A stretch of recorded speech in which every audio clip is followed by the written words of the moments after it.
icyo nikikwereka neza ko urarwaye. Iyo urugingo rwatewe urundi rureintervene. Ntuzikiranye n'abantu bavuga abandi uzahaguruka ugende, ariko tukihutira gusenya kuruta kubaka. Nkaho twahamagariwe gusenya. Twahamagariwe gusenya ubwami bwa Satani, ariko twahamagariwe gusenya ubwami turimo. Ikibabaje muri bino by'abana b'Imana, turimo turabyikora tukabyitirira ukuri kandi atari ko kuri. Umubiri wa Kristo ugomba gushyira hamwe. Abana b'Imana tugomba gushyira hamwe. Iyo umwe yatewe tukahagurukana nawe tukajya kumushyigikira. Iyo umwe yanezerewe tukahagurukana nawe tukanezererwa. Biravuga ngo unezerewe naririmbe, ubabaye nasenge. Ariko ntabwo bivuze yuko unezerewe anezererwa wenyine. Iyo anezerewe tunakunezererwa nawe, kandi yababaye tugomba kubabana nawe. Rero kizabitugaragaza cyangwa se kizagaragaza yuko ngo bumwe buri hagati yacu nk'abera b'Imana, nk'abafite umwami umwe, bafite umwuka umwe, twabatijwe umubatizo umwe, tugasangira ku gikombe kimwe, tukayoboka umwami umwe, tukizera Imana imwe. Ni uburyo twifata, yaba mu bihe byiza by'uwo muntu yagize cyangwa se mu bihe bibi uwo muntu arimo gucamo. Cyo kizabigaragaza neza ko dufitanye ubumwe mu bana b'Imana. Rero kigutugangure tube maso, tukitondere, nitwihute dusenya byinshi, tubyitirira ukuri kandi turimo turaba mu kinyoma. Muzamenye kuri kuzaba kubohoka. Rero kuri kw'Imana mu buzima bwacu ni Kristo. Imana yaturungikiye kugira ngo dusubirane nayo, twongerekane mu busabane nayo. Kandi Imana igihe yamuzuraga, yamuzuye ituzuranga nawe, kuko twari dupfuye, yadusanze muri dimension yo gupfa, adushira muri dimension yo gutegeka, aduha ubuzima, none dushobora gutegekana nawe. Rero aho ngaho ikitugumisha muri iyo dimension yo gutegeka ya autorité ni umwe dufite hagati yacu n'abana b'Imana. Ariko ikituvanayo ni igihe twabaye divise hagati yacu, tutakaza iyo position yo gutegeka. Abantu benshi bibwira ko akiri muri autorité, bakabona impano ziracyakora, ariko autorité yagiye. Niyo mpamvu hari ibintu byinshi abantu babamo batazi. Hari ibyaha byinshi bibosha abantu. Hari ibyaha byinshi abantu bagenderamo kuko batakaje autorité y'ubwiza, gutegeka. Wirora kunaniye, unaniye gufata akanwa kawe, kasige kavuga ibintu byose ibije byose, kurasenya umurimo w'Imana, kurasenya abana b'Imana, uri kurasenya, uri kurangiza. Kandi akanwa kawe karemeye guhezagira, guhesha umugisha, gusengera abantu, kwatura ibyiza ku bantu. Ariko niho usigaye uvuma. Kubera iki? Autorité yo gutegeka akanwa kawe yakuvuyeho. Yakuvuyeho ryari? Umunsi utakomeje gukipinga ubumwe mu bana b'Imana. Umunsi niwo usenya. Abakozi b'Imana, abaririmbyi, bari bose bahagurukira ugasenya, ukavuga ibibi gusa. N'iryari barutse kuvuga icyiza ku muntu. Ibi ni ibimenyetso bikwereka neza ko hari ikitaga neza mu buzima bwawe. Hari autorité tutagifite ku rurimi rwawe, ku maso yawe. Ubona ibibi ku bantu, nta byiza ubona. Gutegeka, tegeka ibyo amaso yawe abona, tegeka ibyo akanwa kawe kavuga, ntabyo gifite, warabitakaje. Amaso yawe abona ibidakwiriye ku bantu, ubona ibibi gusa, nta byiza. Abantu bose n'abarozi, abantu bose n'abicanye, abantu bose nta byiza bibariho. Ni ikibazo dufite abana b'Imana. Kubera autorité yatuvuye imaze kutuvaho, Satani atuvugisha ibyo ashaka, akatwereka ibyo ashaka. Inzozi ugira ntazo nziza ugira, yaba ku bantu, yaba ku muryango wawe, yaba ku gihugu cyawe. Hose n'abarozi, hose n'abicanyi, hose n'ibibazo. Ngitabo cya Zekariya igice cyaho cya 2 yareretswe, biratubwira ngo akibona ibyo umwami arimo kumwereka, ngo abona amahembe yahagurukiye abayuda, aberusalemu n'Abisirayeli, kubatatanya, kubazanamo ibice. Ariko biratubwira ngo subiye kandi kureba, ngo abona abacuzi 4. Yari amahembe 4 ya mbere yabatsenye. Ngo agiye kubona ngo abona abacuzi 4, ngo baje gukora iki? Ngo baje gushira hamwe, ngo abari baratandukanye. Ni kuvuga iki? Iyo ufite kureba nk'uko Imana ireba, Imana ikwereka solution nubwo babaje kubona ibibazo. Igihe cyose uzaba uri muri autorité y'Imana, nubwo Imana ikwereka ibibazo ku bantu, igihe cyose Imana ikwerekana solution yabo kuva muri ibyo bibazo. Ariko wowe ubona ibibazo ku bantu gusa, wereka ibibazo ku bantu gusa, nta solution. Igihe cyose Imana yavuze ku bintu by'ibibazo, igihe cyose Imana atanga solution y'ikibazo. nimba umuntu yagize iki, nimba umwami yakoze ibi, arihana gutya barakira. Inenewe abantu barihanye Imana irabagarukira. Ariko wowe nta solution. Ibintu byose no gupfa no guhona Imana irabamarira abantu barimo. Nta cyiza kirimo mu byo uvuga. Ikintu kikoreka neza ko harimo ikibazo ufite muri wowe. Ugomba kubohoka, ugomba gukira, ufite igikomere. Ugomba gukira. Uraboshwe. Byemere yuko uboshwe, Imana ikubohore. Ukuri kurabohora. Nimba bavuga amagambo akakubabaza niko uragwaye. Ugomba gukira. Nta autorite ku kanwa kawe ntayo, kururi ku maso yawe ntayo, kubyo utekereza ntabyo. Amaboko yawe nta autorite ukigira mu maboko yawe, nta maguru yawe nta autorite ukigira.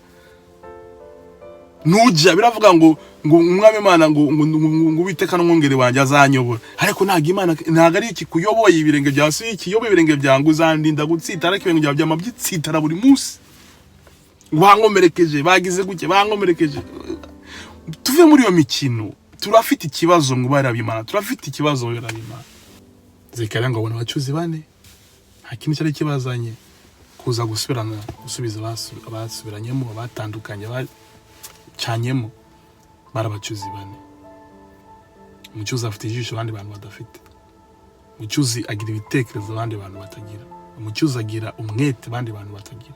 Cyangwa Imana ikaguha ayo maso yo kubona ibyo abandi bantu batabona ku bandi. Cyangwa Imana ikaguha autorite yo kuvuga ibyo abandi bantu batavuga ku bandi. Cyangwa Imana ikaguha ibitekerezo ibyo abandi bantu badatekereza ku bandi. Cyangwa Imana ikaguha ayo maso muri bino bintu. Mu gihe abandi babona ibintu bipfuye, biboze, binuka, bitafite agaciro, wowe wabireba ukabona ati bino bintu ejo bizaba bifite agaciro. Ukeneye ayo maso, ukeneye ayo matwi, ukeneye ibyo bitekerezo, ukeneye ako kanwa katuri byiza gahesha umugisha mu gihe abandi babivumenye, kazamura mu gihe abandi babimanuye, gashira hejuru mu gihe abandi babishize hasi, kambika mu gihe abandi babyambuye ubusa, gahobera mu gihe abandi babitaye.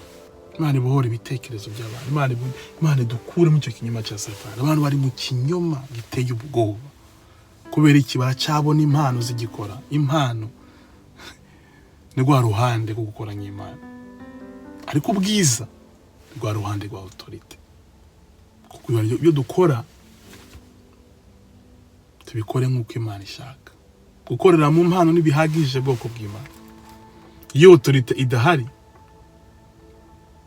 impano zishobora kwica cyangwa se zishobora kwica ubuzima bw'abantu. Impano ni bangahe bazisanga muri Gehinomu kandi barakoresheje impano. Yesu yigeze kubwira abantu ngo zababwira ngo mumve imbere ngo sinigeze mbamenye, ngo mugende hiyo, ngo umwami twirukanye abadayimoni, iyo ni impano. Twanuriye abantu, izo ni impano. Kwarambitse ibiganza ku bagwaye barakira, turabona abantu bakize bakareka varinga, diabete zikabasohokamo, kanseri zikagenda. Ariko ntabwo byababujije kubambura, ntabwo byababujije kubavuma, ntabwo byababujije kubera imbuto zipfuye, kubera nta autorite ihari mu bana b'Imana. Nta autorite ihari ku cyaha. Abo wasengeye bagakira, ariko uyu munsi n'urimo kubavuma. Abo hanuriye bagakira, uyu munsi n'urimo kubahanu, n'urimo kubambura. Witwaza ibyahenzwe bidashoboka. Tuve mu kinyoma ndababwiza ukuri. Yesu azihakana abantu kumugaragara ati sinigeze mbamenya. Mugende. Reka tugaruke ku cyanditswe cyacu. Yatuzuranga nawe, atwikizana nawe hantu ho mu ijuru mu buryo bwo mu mwuka. Nahawe nahange wo kumenya neza iyo dimension turimo, nituyitakaza ahubwo tuyibungabunge muri bwa bumwe dufitanye hagati yacu n'abera, kugira ngo dushobore gukomeza kuganzanya na Kristo. Kuko ngo nabahaye ubwiza bamaye kugira ngo babumwe, ngo ubwiza Yesu Kristo yaduhaye buduhindura kuba umwe. Iyo tumaze kuba umwe rero nta ntambara ziba zigira hagati yacu, ahubwo dufashanya gutegeka no kuganza muri icyo kibanza dushizemo. Noneho tuganza ibiki? Imbaraga z'umwijima zikorera hano ku isi. Tuganza iki? Ibitero bya Satani. Tuganza iki? Ibihe nibiza, ibintu byose umwanzi azana arema byose tubiganza. Bigaragaza ko tubiganza nibihe? Uko tuvuga, uko tureba, uko dutekereza, uko twitwara. Kandi mwibuke neza ko nta kiri hano ku isi kidakorerwa mu muntu cyangwa se kidaca mu muntu. yaba imyuka, yaba ibikorwa, byose binyura mu bantu. Nta gikorwa hano ku isi cyakogwa, yaba ikivuzwe, yaba igikozwe, yaba icyanditse, byose bica mu muntu. Rero dutegeka ibyo, tukabiha icyerekezo, tukabyanga, tukabivanaho, tukabihindura, tukabisenya ibigomba gusenywa, tugashyigikira ibigomba gushyigikirwa, tukavanaho ibigomba kuvanwaho. Ariko iyo dimension yo gutegeka ntabwo dushobora kuyishobora nta bumwe dufite nk'abana b'Imana. Niyo mpamvu itorero rya mbere ngo bari hamwe, bahuje umutima n'inama, ngo maze umwuka w'Imana aramanuka, abuzuza imbaraga z'Imana, baragenda barahamya, barafite ubumwe. Imana irabashyigikira, ibana nabo, bahindura umujyi wa Yerusalemu ubyutse buraza. Ubu ugiye kuza muri bino bihe bya nyuma, itorero tugiye kujya hamwe, tuzane benshi kuri Kristo muri bino bihe, tuve mu gutandukana. Yesu abayezagire, Yesu umugisha. Tuzakomeza turavuga hejuru y'ukuri kw'ibihe bitandukanye n'ibihe tuba turacamo. Ukuri kw'ibihe bitandukanye n'ukuri Imana ivuga mu buzima bwacu. Kuri rero Imana ivuga mu buzima bwacu, yahishe mu buzima bwacu, tugomba gusobanukirwa neza ko iyo turaca muri ibyo bihe, ni process itujyana mu kuri kw'Imana. Naho ibihe ibindi. Rero muri ibyo birimo gucamo, hari byinshi bikubaho, hari byinshi bikuvugwaho, hari byinshi bikubaho, hari byinshi ubona, hari byinshi unyuramo, hari byinshi bigushigwaho, hari byinshi bikuvanwaho. Byose tuzabireba mu ndwi istaha, tuzabireba muri uku kwezi dukomeza kuri topic tuvuga hejuru y'ukuri. Ariko ngo gusobanukirwa neza ko uko biri kose Imana rusanze mu rupfu kugira ngo iduhe ubuzima, kandi kugira ngo iduhe ubuzima yabanje kwica uwo yakunda ari Yesu Kristo, umwana wayo w'ikinege. Imaze kumwica, ituzuranga nawe, idushira hehe? Ahantu ho mu ijuru ujya bamuka, kugira ngo tugire iki? Dutegeke, tuganza gute? Iyo dukorera mu bumwe mw'abana b'Imana. Iyo tuve mu bice, tuve mu dutandukanya, twemerana hagati yacu, ubabaye tumutabare hakiri kare, unezerewe tunezererwe nawe, kugira ngo dushobore gukipinga bwa bumwe hagati yacu. Ngo nabahaye ubwiza w'Imana kugira ngo bigende gute? Kugira ngo babumwe nkuko nanjye ndi umwe nawe. Imana ibahe umugisha, Imana ibahezagire. Twirinde cyane muri bino bihe, kuko umwanzi yatubibyemo ikinyoma cyinshi cyane.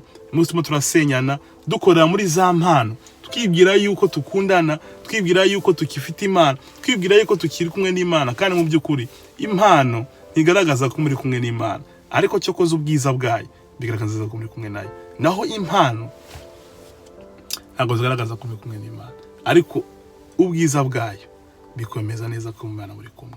Ubwiza rero si ikindi, ni Kristo muri twebwe. Biravuga ngo Kristo muri twebwe, ibyizigiro by'ubwiza. Imana ibamugisha, Imana ibahezagire. Shalom. Tuzakomeza tuvuga hejuru y'ukuri kw'Imana n'ukuri kw'ibihe, ko ari ibintu bitandukanye, kimwe gisunikira ikindi ahandi, ariko kimwe kigakura ikindi ahandi. Yesu abahezagire, Yesu abamugisha. Turi kumwe, turabakunda. Yari Dishari ubigisha hejuru y'ukuri. Shalom.